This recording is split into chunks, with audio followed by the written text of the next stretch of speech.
Are you ready? Good news, everyone! I'm the surprise in your cereal box. I'm great! Everybody else sucks! I said, are you ready? Yes, sir, random kid I just met. It's Ciely. Hooray! People are paying attention to me. That's right, you're always blaming me. So, my reputation exceeds me. It's time to check the link. Oh, wait, you serious? Let me laugh even harder. You know what? You just made the list! It's all in football. Sure, we talk about it all the time. Really? No, burn.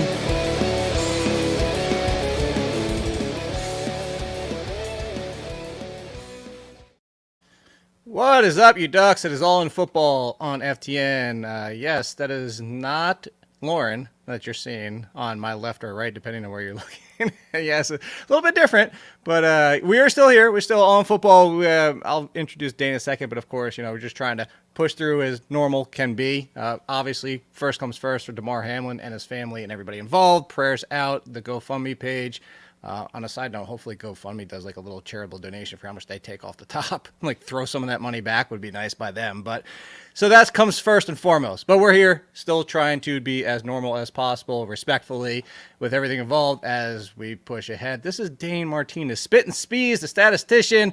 Dane, because some people might be seeing you for the first time on the show, tell everybody what you're doing over at FTN to find your shows and everything, the greatness that you bring to this channel. Sure, the Great Dane. I like your dog pun right there, Jake. Yes, I am Dane Martinez, also known as the Spittin' Statistician. We started a show a few months ago at this point called Daily Bets.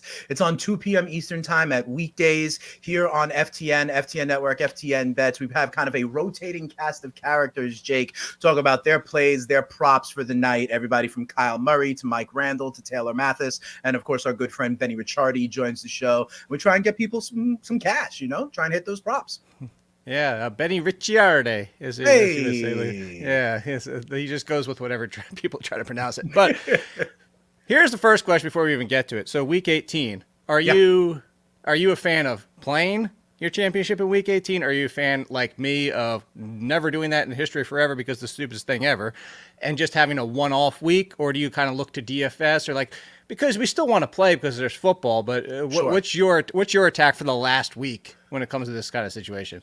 Yeah, I think it's really interesting, Jake, in terms of season-long fantasy, okay? In season-long leagues that I'm in, some that I'm the commissioner of, some that I get to lobby the commissioner because of the business that we're in, I don't think you should be playing in week 18. I think the championship should be in week 17 when the majority of teams still have something to play for. You even saw people resting like Derrick Henry and all the Titans resting. I think the best course of action is to have your championship decided by week 17 so you don't have to worry about the availability concerns. And I'm going to give you props, Jake, with the move to a longer schedule, right, over the last couple of years, a lot of fantasy leagues have had to figure out what to do. And I've been suggesting far and wide something that I got from you, quite frankly, and that's using the all play weeks, okay? Maybe at the beginning of the season, because I believe the best way to have a schedule is to play each team once and exactly once instead of any imbalances. And so the way to do that is kind of front load some all play weeks so you could all be on even footing. I think that's the way to handle the scheduling. But no, I do not want to play in week 18. I just want to find out the guys that have contract incentives and bet over on their props. No, there you go. Speaking of one is Mike Evans, which we're going to get to. We actually have 15 teams with potential resting, nothing to play for, out of the playoffs, locked into the playoff situation. So it's got to be a different mix than normal because if you're playing in week 18, we'll hit it. We have running backs and wide receivers. Very short list this week, Dane, because honestly, there are very few leagues that are out there that hopefully are playing, but also, I mean, what's left at waivers? Like, we're not saying pick this person up in case you see more this week to play him next week because there's nothing after that. Right. So at the top, Zach Moss, question mark. I mean, look, he's the lead. He's got about 7-8 points each of the last 2 games. If you had to use him in your championship, I mean, like, would Zach Moss, I'll give you the full list of 6 names so everybody out there knows. Zach Moss, Chuba Hubbard, Damien Harris, who just returned, Jaylen Warren, who's been seeing about 10 to 15 touches on average over the past couple of weeks, and they get the Browns. Ty Johnson, who seems to usurped Michael Carter, which is weird, and then Chase Edmonds only because Marlon Mack is hurt. Is Zach Moss the number one of all of those? Is he the top? Or would you go also? You kind of like, I think it's the hesitation of using Zach Moss that we want.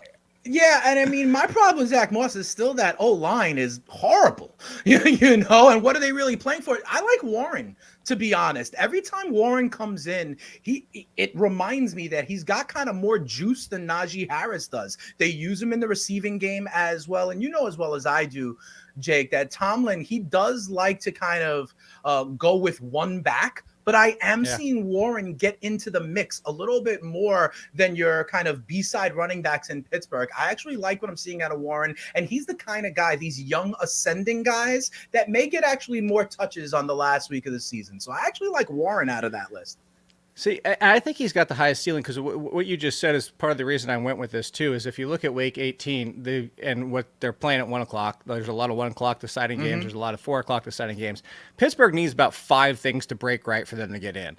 If you're facing Cleveland, again, the best matchup, and they're either 1, running away with it, or 2, getting blasted by halftime, they're out. They're like, either way, they're like, they could be decided. And why you say more burst, I like that, is because I'm bringing this up the entire year. Is Liz Frank, as you know, doesn't go away. Like, you need rest. Like, so Najee Harris playing every single week was not going to let the Liz Frank go away. He's looked better at times, but I'm with you in the fact that, like, if this game goes sideways either direction, we could get a lot of Jaylen Warren as they look to next year and say, let's finally get Najee Harris some rest. So would you risk Damien Harris? This is his second game back. They love to use him at the goal line, even with how good Ramondre Stevenson has been. Patriots do have something to play for. They do. Their game is going to be interesting because, as of right now, they're supposed to be headed to. I don't even know. Like, I want to sidebar real quick on this. I didn't even think about this at the top. Okay, yeah. It's Tuesday. We have no idea what's going on with the Bengals-Bills game, if that gets canceled outright, if they try to reschedule it, who knows if the NFL, what they're going to do at this point. I will say, if it's a complete suspension, like the game just doesn't happen, they take it off the books. We have one of these situations in the flex leagues. We have Adam Aronis had Jamar Chase left going against Joe Pisapia, friends of ours.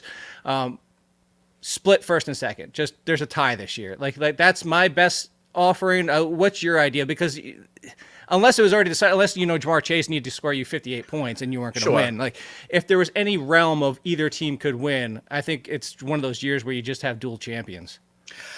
I think that's interesting, although in the very league you're talking about, I was the number 1 seed and got banged out in the and semifinals. You got bounced in the first. I would have lobbied then. Yes, I know, Jake. But then I would have lobbied. Then my question back to you as the commissioner was, do both of them get those snazzy title belts? Because that's really all that league is about anyway. I wonder, to be honest, I would dust off the old rules from a couple of years ago about COVID, right? Because leagues had to think about this. Leagues had to think about this, right? What were they going to do if a game got canceled and then not put back on the books for that reason? And this is obviously much different. It would be in the championship. I don't want to go down this path because it is kind of, not the priority right now. Right. But I think there's a case-by-case basis, and I wonder if anybody had contingencies for this because they came off the years in COVID where maybe there was an asterisk or a footnote. But I guess given the situation, you pretty much just got to try to do the best thing, the right thing for all involved, and not push back, not be that guy, and just kind of accept it and move on. You could do, I say Jiggle says split the belt in half. You could do Solomon from the Bible. You could say, we're going to split the belt in half, and the person who says yes and the other person who says no doesn't have it. The person who says no gets the belt. So there you go. You can do the wisdom of Solomon there on that one. So that all being said, all right, so to come back to this, they are assumingly heading towards the Patriots, whether or not the Bills situation has clarity of whether or not, because the problem here with this game, as we know, is the Bills, Chiefs, and Bengals could all potentially have the number 1 seed on the line. So it's very interesting to see what happens on the NFL side. But the Patriots either way have something to play for. So Damien Harris, and knowing that he gets that goal line work, would you use him over Zach Moss? Yes. Yes, I'm just not as high on Zach Moss as maybe you are. I'm not high on Zach Moss. He's the floor play, to be clear. Fair enough. I think I would take Damien Harris over Moss. I think I would take Warren over Moss. But here's the other thing. Are you really, Jake? Like, what are the circumstances at play when you're really going to grab a guy off waivers, whoever this guy may be, and actually insert him into your starting lineup week 18 with a championship on the line? If you're in that position, then quite frankly, Jake, I don't think you played. I don't think you planned well, and have the depth that you needed to get through the gauntlet that is the playoffs. Let's start, because that's perfect for a segue there. We'll come back to wide receivers, but that's the perfect segue, is that because you are playing week 18 and then think this through, again, 15 teams. Let's start with the NFC, and let's start with where you might be. You might have gotten here with Saquon Barkley. You might have gotten here with Leonard Fournette, maybe even some Rachaad White. The Giants are locked into the 6th seed. They can't improve. They can't get worse. They are locked. They're done. They're headed to either Minnesota, San Francisco. I think those are the only two options, because they can't head to Tampa Bay, because Tampa Bay is locked into the 4. Right. I think. Well, no, wait, because Dallas can only get the 2nd seed. Eagles can only get the 2nd seed, or the 5th. NFC They're 1, 2, or 5. Second place team will play Tampa. Yes. The NFC East second place team. Second place team. Yes. Second, whether that's Tampa. Dallas or Philly. Yeah. The second place team in the East. Okay. Will have I was thinking the 2nd seed, and I was like, no, they're not the 2nd seed. Second place in the East. You. Yeah. So anyway, the Giants could rest Barkley, could rest Daniel Jones, could rest the receivers that they have. Tampa Bay, again, Tom Brady at this point. What are you playing Tom Brady for? I know, there's, how much, but what if it's one quarter? What if this is preseason? Yeah. Tom Brady, Leonard Fournette. So you could have no Barkley nor Leonard Fournette. If those are your running backs, you're going for these. You're chasing these other options, aren't you? Expecting that they could. Let's put it this way: if I told you as of today, let me phrase it this way. This might be a better way to put it. If I told you as of today, Dane, we get reports from the team's beat reporters that the Bucs and Giants are playing one quarter, right, and benching everybody after one quarter. Would you roll out Barkley and Fournette, or would you chase one of these options for the full game? I think that's the great way to frame it, Jake. And to be quite honest, I'm going to have an answer that you may not like, but it's a case-by-case basis. If I have Saquon, I think I'm looking at Matt Breida, to be quite honest, Okay. Or whoever that handcuff is. And to be quite honest, you probably should have planned that way, because, your guy could have gotten toward his ACL in your bye week or something like that as well. But I might be more interested in my stud's handcuff, if that guy is out there, than one of these guys, because then I can wait until the 11th hour, get the right reports, and understand who I think is going to have more of a snap count. Because it's not like these guys, Warren, Moss, some of the other ones you mentioned, it's not like they're going to get 95% of the touches either. You know what I mean? So I think there's a case-by-case basis here. And if that guy's handcuff is still available on the waiver wire, I'd give a look to that one as well, Jake. Yeah, the Bucs situation is that, Mike Evans passed his 1,000. Actually, somebody just mentioned in the chat, he passed his 1,000, so he's not even at play to get his bonus. His bonus is already locked. So they could just rest everybody, especially at the age. So let's go back to some of these shakier teams. The entire Broncos. I mean, you're talking about Russell Wilson injury situation, Courtland Sutton injury situation, Jerry Jeudy injury situation, and then Greg Dulcich just got hurt. I'm assuming you're not relying on anybody. If any Broncos player was on your team somehow, you're not in the championship. You might. I don't know. Maybe with Jeudy. Maybe sometime. Maybe. I think that the Broncos would be a fade the entire team. I agree. Okay. There are going to be some teams. There are going to be some games, and you were talking about going down this list of teams. There are going to be some games this week that are straight second week of the preseason. You know what I mean? That we're going to get alternate unders on, they're going to, especially quite frankly, after what we saw last night, I think teams are going to want to be very vanilla, hop in, hop out, and just get to the off season kind of intact and healthy. I think it's going to be a very subdued week, unless of course you have, playoffs or seeding on the line. I think this is going to be a relatively, the juice won't be in a lot of buildings this week. All right, so then let me compare two situations. One doesn't have to do with the sitting, because, well, it could. So there's the outrage of the Seattle fans, because the outrage is that if the Seattle Seahawks win at 1, the Lions can't get in. Right. And everybody's ticked off about that, because that means the Lions could essentially be like, we're out of it, not risk anything. Green Bay wins, all they do is they win and they're in. So that's why the Seahawks fans are ticked. But I sit here and say this: do you really think Dan Campbell's going to lay down for the Packers, And why I bring that up is because you're shaking your head no, is the Cleveland Browns have nothing to play for. But do we think they really lay down and let the Steelers win for a potential playoff spot? I don't. I think the Browns players might be in play unless it's a complete blowout one way or another.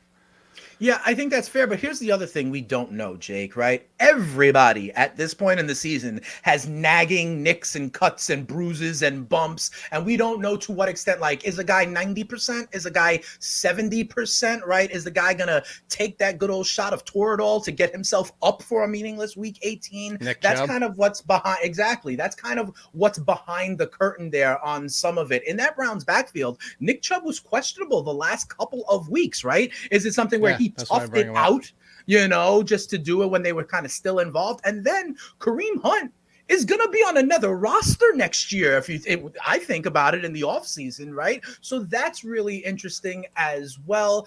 And the idea of, will Dan Campbell lay down? No, he's going to bite as many kneecaps as he can. And that's part of the reason why, Jake, I think you remember, maybe about 5 years ago, I think it was the Indianapolis Colts that decided to rest everybody. And the NFL made a decision to put as many divisional matchups as possible in Week 18, right? And that would try to mitigate the idea of, just like you said, someone laying down. They're not going to do it for their division rival, but I do believe that the NFL messed this up a little. There were two other options they could have had that were truly win and get in kind of things, or winning the stakes would be the same irregardless of these other teams. And that was Tennessee Jacksonville. They could have put that game at the flex, although it may have been less exciting for some. Baltimore, Cincinnati. And that's the other one, right? But that now goes back to whatever the result is of ultimately last night's game, because if Cincy had won, then they did win the AFC North. If Buffalo had won, then that Ravens-Bengals game is for the AFC North crown, a home game, and likely the 3 seed. And I think that's the problem, is they wanted one on Saturday night and one on Sunday night. Right. And the problem is they released the schedules on Sunday night. And I think that was the problem, is they kind of should have waited until after Monday Night Football, right? If they could have, but now we would have ran into a whole unforeseen. Nobody could have seen that coming, obviously. All right, sure. So you mentioned that, and you say that. So do we think the Jets players rest facing the Dolphins with nothing to play for? And the only one I think we're really concerned about is because that backfield's kind of messy. I mean, you're using Zonovan Knight, let's be honest, even though the Ty Johnson situation, but Garrett Wilson. Do you think? So if we put it this way, let's say, is Garrett Wilson still a must start? I think he is. Because here's the part, Jake. There's two reasons why. One is that we have these kind of, is he still a start for so many people out there, right? That you're comparing will there be a depressed production or availability or snap count for him? But your other option probably has some kind of similar concerns Michael as Pittman. well. Will they play? Exactly. Whoever that person is in a case-by-case basis, right? I mean, the Texans-Colts game might be all backups at this point. It might be. They may be trying to lose to solidify their draft pick, if you want to know. I mean, the Colts essentially, outside of Michael Pittman and Alec Pierce, are all backups at this point. Yes, they absolutely are. Oh, Jelani Woods could be interesting, though. Jelani Woods could be interesting in Indianapolis. But with the Jets, and you know this, I'm a Jets fan, right? I think there are some teams. It's okay. Hey, we were playing meaningful games in the month of January, so I'll take what I can get. But that's part of my. So are we, but I have a whole completely question different for you for the Giants. But go ahead. Okay, but. Part of every team is in a different part of their cycle, right, Jake? And the Jets are in a part of the cycle where I think under Robert Saleh, with a lot of young talent, the Jets may win offensive and defensive rookie of the year this year, and Garrett Wilson might be one of them, right? So him specifically could be looking to pad stats, could be looking for a final stat line that gets him over the top against a guy like Kenneth Walker, who we saw last week, or Brock Purdy, who's emerging, or Christian Watson, who is emerging. So there are some kind of votes for rookie of the year still out there, but for the Jets overall, I think they're the kind of team that they want to kind of end on a strong note. And I do think some coaches, some team cultures, some teams that are trying to escalate or ascend will kind of do that to have good feelings going into the offseason, like we see some college teams in bowl games, right, to build momentum. And I think the Jets actually are one of those teams. Okay. Well, so let me throw these two teams out to you because I think these are two of the most concerning teams. I think these are two teams that you could see, similar to the Broncos, which we covered, essentially almost everybody benched. Because one starts with Justin Fields and the Bears. Justin Fields is the future. Already missed time twice this year. Like, why? Like, yes. You would have to question head coaching if he's out there, which brings in the question of, does David Montgomery get run? He's a free agent. Do they just run him into the ground and save Khalil Herbert, or do they try to evaluate Khalil Herbert? Is Cole Kmet banged up? Do you risk him? I think the Bears are stay away as much as possible. You might not be able to stay away from David Montgomery. And then the Cardinals. You have no Kyler Murray. James Conner hurt again. I doubt James Conner pushes through this. DeAndre Hopkins didn't play last week. Doubt he plays. Marquise Brown just recently came back from it. Like, the Bears and the Cardinals, I understand you might, like you're saying with Garrett Wilson, but like I think the Bears and the Cardinals are the two of the teams that I would stay as far away from as possible. I agree. And I would even say the Cardinals the most, even over the Bears, to be quite honest. They've kind of waved that white flag on a number of levels when they even Colt McCoy, is banged up, right? And we've even seen guys like D-Hop on the sidelines be frustrated. I don't know where you're going to go there, right? On the Cardinals with Connor not going. I would stay away from the Cardinals. The Bears are an interesting one. I could see the Bears kind of, like I mentioned before, being preseason-esque. I think with the Cardinals, guys are just going to be out. I think with the Bears, you may see Justin Fields for a quarter, for a couple of series, and that's even worse. But I think of both of those teams, Justin Fields is the asset you want to protect the most. Can you imagine if he sprains an MCL in week 18 or tears an Achilles trying to scramble? But on the other side, there are history and thresholds involved, and Justin Fields has an outside shot of being the best rushing season. You know what's going to come, Dane. You know what's going to come. He's got the extra game anyway, so that's not important. Like, that's fair. That's fair. Who cares? There's one more team, and then I want to ask you. You know what? I'm going to save the team for last. I want to ask you this question because I already touched on it real quick. If you're a Jets fan, let's say your Jets were still in the playoff conversation. Yeah. You need one quarterback. I'm going to give you 4 choices. You tell me who you want at quarterback this week to win and get in the playoffs. Here's your 4 choices. Okay. A healthy Jimmy Garoppolo. Okay.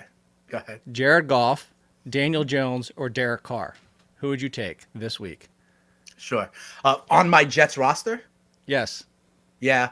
So it's interesting. I've been asked this question a bunch of times. You threw in 1 or 2 guys I have not talked about much, but a lot of times I wind up settling on Jimmy Garoppolo. And the reason is because of his familiarity with the team, with the scheme, with the system. I think Derek Carr, skill-wise, is better. But for me, Garoppolo knows this system, has been with LaFleur before. So Garoppolo and Carr, so who's your last choice?